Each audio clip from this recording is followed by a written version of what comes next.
Ethical and Cultural Considerations in Counseling Intersectional Minority Clients by Kelly O'Neill and Talitha Peacock.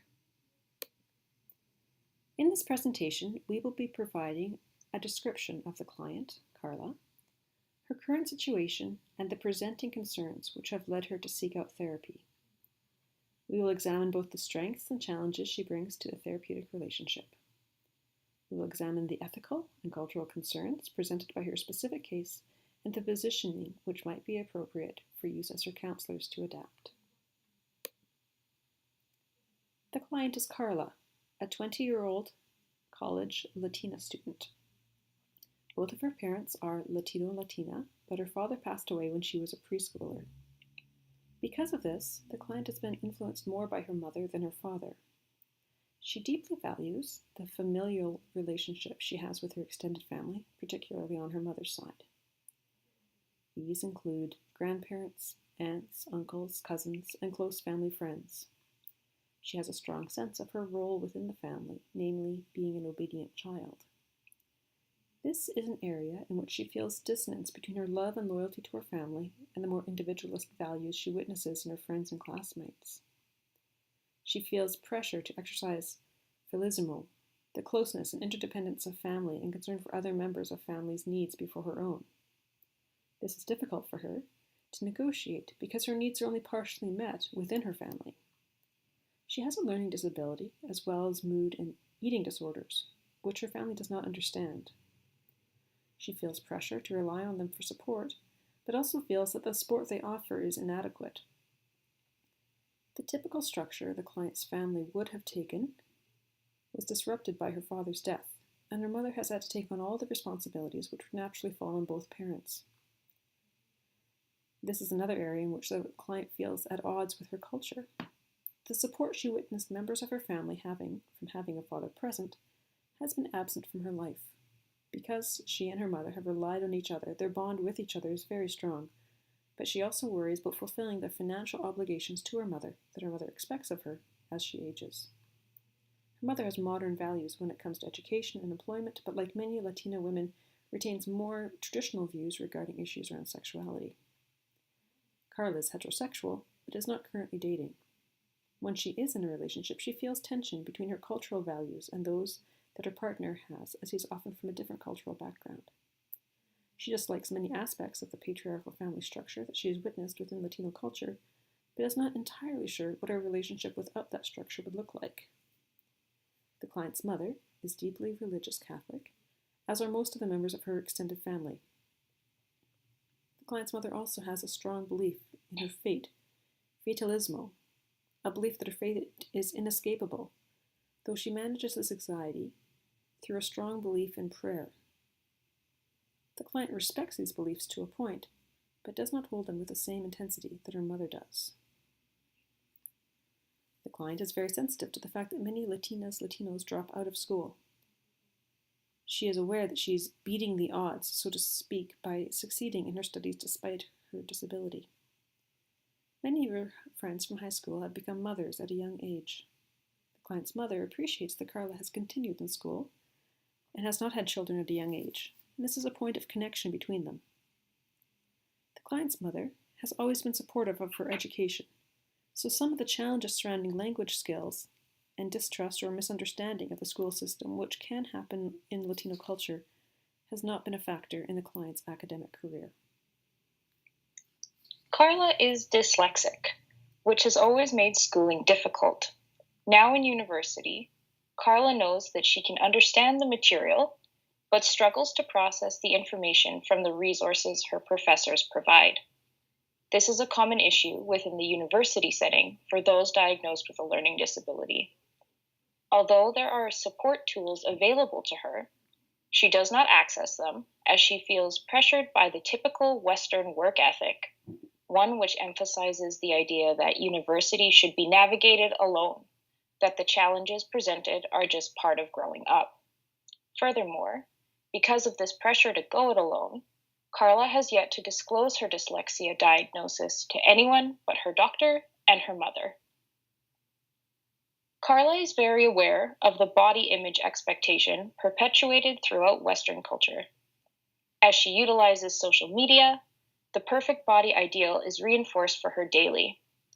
Carla has always felt that she is too curvy. However, over the past 2 years, she has put on considerable weight. That is 60 pounds. She does exercise, but as she works and goes to university, she struggles to find time between being at her job, attending lectures, and doing her homework to work out. Due to little time, when she isn't at home and is feeling hungry, she opts for something quick and easy, like fast food. At home, food has a direct relation to family time. Carla's mother ensures family time by making copious amounts of food for every meal, believing that the more food on the table means more time together. As Carla strongly adopts a need to fulfill her culture's construct of familismo, Carla eats her mother's food in larger than necessary amounts.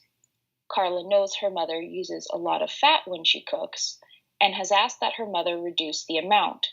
Her mother replies that she knows that so much fat is bad, but that she is used to a certain lifestyle.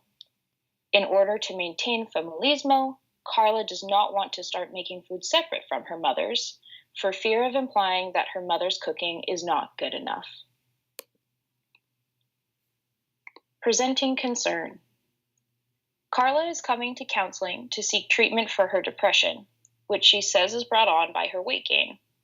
She admits that she binge eats. She does this because she knows there is an expectation that she will be a good daughter and eat her mother's food every night when she returns from work or school. As such, Carla only eats a little during the day, leaving herself feeling tired all day long, struggling to get through her classes and any homework she tries to do. She knows that her binge eating does not help her weight issue, but she figures since she does not have that much time or energy to exercise, that it is better than eating nothing or eating too consistently. Carla mentions that her low energy and constant tiredness does not help with her depressive symptoms. She feels unmotivated most of the time. In terms of social supports, she has her mother and her friends, but she has never sought additional help despite her weight bothering her to this extent for some time. She does not mention her father's passing and her dyslexia as causes for her depression. She is able to identify that her father's passing has been difficult and clearly quite the change, but she feels she has been coping with it well. Especially since her mother and extended family are so close-knit, there has been constant support in this regard, even though her mother has needed to take on a dual role within the family. Regarding her dyslexia, she does highlight the struggles she has always had within an academic setting.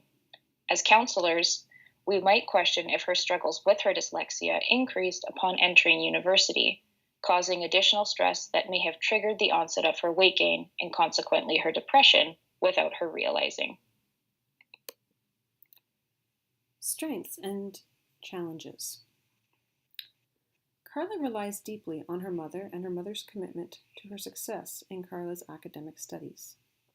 This has been key to her success in this area and her persistence despite the negative societal bias against her as a Latina. Carla has the broad support of her extended family, which has brought a great deal of support to her life, though it does not negate the effects of discrimination which she has experienced. Carla also demonstrates personal resilience and determination in seeking help for her eating disorder and depression, despite the low levels of participation in mental health services common in the Latino community. Carla struggles to find her place within the disabled community. As is common for individuals with invisible impairments, she is often faced with frustration and resentment from people in school and at work who think she is lethargic or who believe her disability is lesser since her body is still physically able. Within the disabled community, she finds that those who are more disabled sometimes judge her when she says she is also living with a disability, believing that they are considering her to be a baby or silly for thinking dyslexia is a disability, considering all the things she's still able to do. Carla feels unaccepted by the dominant Caucasian population because of her weight, leaving her feeling self-conscious and unwanted. She has often considered that her larger body makes her physically and sexually unattractive. people often commenting that she is just lazy, all common stereotypes of individuals who are prejudiced by weight bias. Research has demonstrated that weight bias can lead to decreased motivation to engage in physical activity and also increase binge eating behavior, two behaviors Carla has identified for herself. Research has also highlighted that weight bias can lead to depression. For Carla, this was unfortunately the case. Sometimes, Carla wonders if her weight is why she is single. She recognizes that within a predominantly white society, that her body type is not idealized, and so ruminates on how this impacts her ability to find a partner. Carla's depression seeps into all areas of her life. She feels unenthused to do most anything, but pushes through unsupported, her greatest motivation being the financial responsibility she feels to her mother. Carla is worried about talking about her depression because, despite her mother's more modern views, Carla does recognize the stigma of mental illness within her culture. Like many Latinos, she is aware that when some members of her community think of mental illness, they only think crazy. She is worried about the social discrimination and embarrassment she may face if people within her Latino community find out about her mental health struggles. Much like her weight, Carla contemplates how her racial identity puts her at odds with the dominant Caucasian culture. She wonders how often her race has been a barrier to her successes, be it scholastic, work-related, or in relationships. She thinks about how her Latina identity may not be appealing to the majority culture. Although she has never been victim to any sort of racial aggression or insult, she nonetheless considers the stereotypes people may have of her. Carla considers this the most when she reflects on her social circles. Although she has had, and currently has, friends of other races, all of her closest friends are members of her Latino community. As a member of more than one minority, Carla feels as though she does not fit within any community completely. She either feels she is judged by the dominant Caucasian community because she is Latina and because of her weight, discriminated against by the disabled community because she is not that hard done by, or fears she will be marginalized by her Latino community because of her depression. Ultimately, Carla asks herself, where do I belong? Ethical and cultural considerations. There are several ethical and cultural considerations we would take into account in counseling a client like Carla. First would be to avoid a colonizing attitude as her counselors. This might happen if we took an overly aggressive countering approach or challenged her on biased beliefs she may hold about herself. Since as white counselors, this approach might be perceived by Carla as oppressive. In this case, Carla may feel the need to react against our approach rather than enter into a collaborative relationship with us.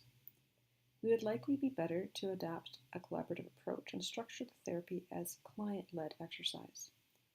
If we focus on re-educating Carla about her experiences and define them for her as a member of a minority, we may be reenacting the very colonizing attitude we are seeking to replace. A countering approach might be more appropriate if it was being used by a therapist who is also a member of a minority.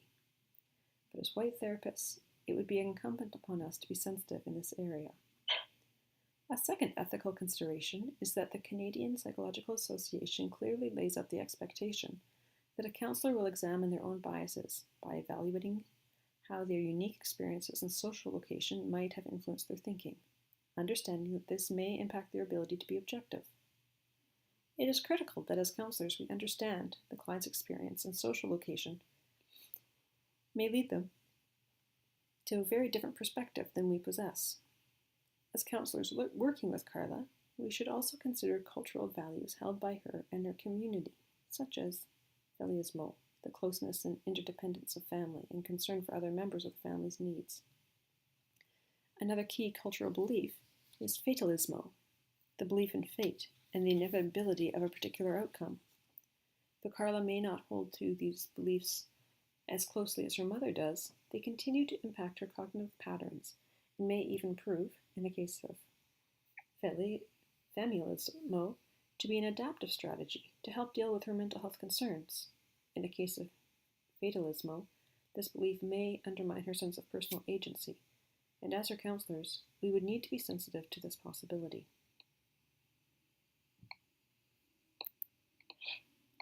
As white counselors working with Carla, we need to be aware of her multiple identities, how they interact, and how she may react to a white therapist.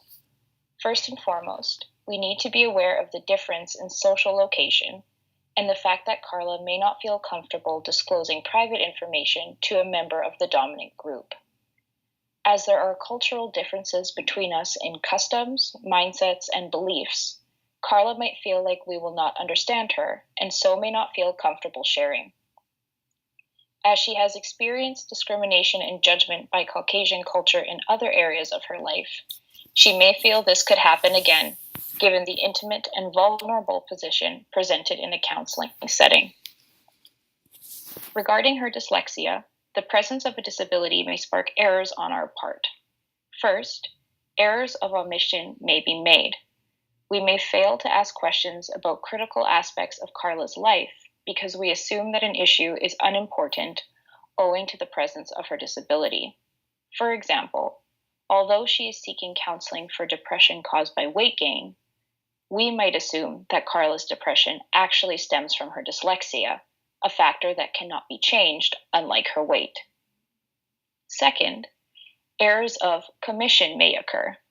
As counselors, we might make the unjustified assumption that certain issues should be important because of her dyslexia, when in fact they are not important issues for Carla. We might think that personal problems faced by Carla result from her disability, and as such, career and academic counseling may become a focus, even when it is not what Carla wants to discuss. As alluded to in an earlier slide, we might believe that her depression was actually sparked by the struggles Carla faced starting university as a person living with dyslexia. We might consider what Carla wants to focus on, her depression, regardless of what we may believe to be the underlying cause of her symptoms. We also need to contemplate that Carla may not feel comfortable addressing her disability with people she perceives as abled. Again, she might think that since we do not understand, we cannot help her. When considering her weight, we already know that Carla feels unaccepted by the dominant Caucasian culture. We need to remember that her perspective around food is largely controlled by her duty to familismo, and so need to be aware that there are strongly reinforced cultural constructs that play into her eating habits. An important question in working with Carla will be, how do we encourage Carla to do what she wants to do, that is, eat healthier and lose weight, while still respecting the cultural reasons for why she eats the way she does? Delivering this message to Carla may be challenging. As members of the dominant culture, one that reinforces weight bias, how do we, as Caucasian, average weight counselors, deliver guidance around healthy choices without perpetuating and reinforcing societal standards Carla already feels oppress her? Counselor positioning. A counselor working with Carla would have to strive for a culturally sensitive approach, which would take into account the specific ways in which she experiences inequity and oppression. As Almeida, Hernandez-Wolf, and Tubb explain, cultural equity addresses the multiplicity of personal, social, and institutional locations that frame identities in the therapeutic practice by locating these complexities within a societal matrix that shapes relationships, power, privilege, and oppression. As Carla's counselors, we need to understand the ways in which power, privilege, and oppression have played out in her life and impacted her intersecting identities. As a member of the Latino community, Carla experiences prejudice and bias against her related to her physical appearance, her educational outcomes, her mental health concerns, and her eating disorder. The extent to which these experiences hold salience for her is something a counselor should be open to her sharing without making assumptions about her experience. Children of Latino immigrants tend to exhibit a greater degree of familismo when their parents experience higher levels of discrimination. This discrimination has also been shown to be linked to higher levels of depressive symptoms in the children, though not in the parents. Familismo can be a very important source of support for the children who are combating depressive symptoms and can improve mental health, although it does not mitigate the effects of discrimination. As a counselor, it would be important to recognize the importance to Carla of her sense of belonging and place within her family. She already feels that they do not fully understand her mental health challenges, which make her feel alienated from them at times. By recognizing the importance of this support system and encouraging her to maintain these relationships, a counselor may be able to help her to access the support she needs from both her family and professional counseling services. A multiculturally sensitive approach would see the value available to the client from both sources, rather than valuing one over the other or dismissing the family's contribution as unimportant. This approach also recognizes the extent to which the discrimination the client experiences are beyond the ability of her family support system to counterbalance, and sees the need for broader societal change. The fact that Carla has come to therapy speaks highly of her determination to use any resource at her disposal to deal with her depression and eating disorder. Within the Latino culture, there is a disparity between mental health needs and concerns and the utilization of these services. This has been found to be connected to the concept of fatalismo, a belief in fate that exhibits similarly to external locus of control, or a lack of control over life situations, and both depression and underutilization of mental health services. Researchers suggest that the feeling of lack of control over life situations compounds the client's feelings of helplessness when confronted by negative life events and results in depression being of deeper and more lasting intensity. As Carla's counselor, it would be important to recognize that this belief, whether Carla holds it consciously or not, may play into her depression and eating disorders. These beliefs may also be reinforced by her mother, who does subscribe to this perspective. Carla may need to be encouraged by her counselor to challenge feelings of external locus of control and recognize the ways in which she can and does exhibit agency in her own life, perhaps through a collaborative approach. If we were to use a critically informed practice in working with Carla, we would be seeking to not only understand, but challenge and ultimately change society. This approach is concerned with challenging injustice and does so directly. It seeks to raise the awareness of the client to the injustice they may be experiencing. In Carla's case, this would involve us as counselors challenging her acceptance of Western standards of beauty and urging her to reject them and see herself as beautiful as she is. We might also reject the term disability with the attached lack of agency and urge Carla to focus on her resilience and strength. We might as well encourage her to notice ways in which Western society devalues people of color. Another possible perspective is postmodern, which emphasizes the many different views, possibilities, and lives. In this case, we would be concerned with creating a relationship with Carla, which would allow for mutual learning and is relational and collaborative. This perspective would allow Carla to share her unique perspective without experiencing criticism for it. In this case, we would allow Carla to express her feelings regarding her weight, disability, and ethnicity without challenging her perception of her own experience. Counselor positioning continued. When approaching Carla's dyslexia, we will need to take a comprehensive and unbiased approach.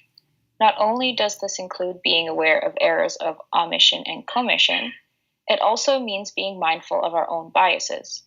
It will be important for us to ask Carla about her dyslexia, but only to determine whether it is a concern for Carla, or if she feels it adds to her presenting problem. In doing so, we can address the disability directly. Most importantly, we must not succumb to the spread phenomenon that is common with disabilities. That is, the belief that the disability encompasses unrelated aspects of Carla's life. As counselors, we need to acknowledge this part of Carla's identity in order to provide a holistic approach to helping Carla, but we must respect the degree of importance she places on addressing her dyslexia. If Carla chooses to discuss her dyslexia further, it may be best to approach it from the minority model. The minority model views disability as an external problem, involving an environment that is filled with negative societal attitudes that fails to accommodate the needs of individuals living with disabilities. This perspective emphasizes the oppression and discrimination encountered by those living with a disability, experiences very similar to those of other minority groups. As these are feelings Carla has expressed as a consequence of her other cultural identities, she may identify best with this approach and feel like she is really being understood. With the minority model, we can emphasize how society's attitudes play a large role in the problems she faces because of her dyslexia, and we can focus on potential supports for maximizing her potential, especially at school. The emphasis on self-empowerment and self-advocacy could help immunize Carla against prejudices and discrimination while helping to protect her self-esteem. We also need to be mindful of the language we use. In addressing her dyslexia, we should be referring to her as a person living with a disability and not a disabled person. This puts the focus on Carla rather than her limitation. We also want to be sure not to use phrases that evoke pity or non-functional status, such as suffering from. Lastly, we will want to respond to Carla according to her skills, personality, and other attributes, again making sure we are not assuming that her dyslexia is a primary concern. Counselor positioning continued. When positioning ourselves in relation to addressing Carla's weight, beyond reflecting on our own biases, we need to consider Carla's social and environmental position. Despite the fact that more than 1 billion adults are overweight, few appear to make use of professional help for weight management as a consequence of lack of referral, lack of time, financial costs, and personal preference. We know Carla A does not have a lot of time, B is a student and has a financial responsibility to her mother, so likely does not have a lot of extra money, and C, that her Latino community does not have the greatest outlook on mental health, and despite her weight making her depressed, has put off seeking help until now. We also need to consider what sort of resources surround Carla. Some other considerations we will need to keep in mind are whether or not she has access to a gym, or if she can even afford to attend a gym as much as she would like. Does Carla have the financial cushion to spend money on fresh produce or healthier ingredients? What other resources does Carla have access to that could help in her weight loss while not being a financial burden? Does Carla feel like she will be supported in these pursuits? Social support leads us to the next positioning consideration. How do we balance catering to the cultural implications of her relationship with food while also helping her pursue her goal of weight loss? As a member of the dominant culture, Carla may assume that we will never understand the focus her culture places on food and how it ties into family. In demonstrating cultural humility and asking Carla to expand on this idea, we present Carla an opportunity to voice her conflict while providing us a chance to validate Carla's experiences. In asking Carla to explain her culture's relationship with food, we are not dismissing her Latina identity or giving her the impression that her reasoning is simply an excuse for her weight gain. Because we ideally want to find a balance between Carla maintaining feminismo and Carla having a positive self-image, we will need to consider approaches that allow her to partake in each goal. In approaching Carla from this position, we demonstrate that we respect both of her wants, despite the challenges that engaging in both may present. For example, trying to eliminate unnecessary fat from her diet when we know her mother cooks with a lot of fat. Lastly, it will be important for us to be mindful of thin privilege. Similar to how we belong to the visible majority culture, as counselors, we also belong to the acceptable weight culture by societal standards. In counseling Carla, we need to consider that Carla may not feel comfortable discussing her weight with people she perceives as oppressors, as the world does not discriminate against us for being a healthy weight. All factors considered, it may be best to place ourselves in an intersectional and social determinant position. The intersectional perspective considers interactions of multiple forms of oppression and the outcomes these interactions have on weight. This perspective has allowed for further understanding of the effects that weight bias has on social equality when considering gender, race, and socioeconomic status. From the non-centric weight perspective, weight bias and its intersections have been described as subscribing to oppressive social contexts for those with larger bodies, implying that larger bodies are visual representations for immorality. The social determinant position considers factors such as non-dominant racial and/or ethnic background and being female as factors for increased obesity. Additionally, proponents of the social determinant position assert that living in neighborhoods with lower density recreational facilities and supermarkets, along with decreased access to fair-priced healthy products and decreased walkability, also pose as potentials for increased weight gain. Conclusion. In assessing an appropriate counselor positioning with a client such as Carla, we believe that we must first be sensitive to the multicultural environment in which Carla lives. This may impact perceived power dynamics between us as the counselor and Carla, as well as our ability to establish a working alliance with her. But we feel that as white therapists, this would be most effectively accomplished through a postmodern and collaborative approach, where she is able to share her experiences, challenges, and concerns in her preferred manner. This allows us to avoid an unhealthy or imbalanced power relationship with her. This is especially important with Carla because of the impact of the belief of fatalismo on her sense of internal-external locus of control. In regard to her disability, we should inquire about her dyslexia only to the extent that is necessary to treat her depression. If Carla tells us that her dyslexia is not a presenting concern or trigger for her depression, then not addressing her dyslexia in counseling will be most effective for Carla. If we choose to address her dyslexia even though Carla has expressed that she does not want to discuss it, she may feel we are misattributing her depression, are not actually listening to her when she discusses her concerns, and that we are assuming an expert role in which we know best. Therefore, not addressing her disability until she is ready is the best action moving forward.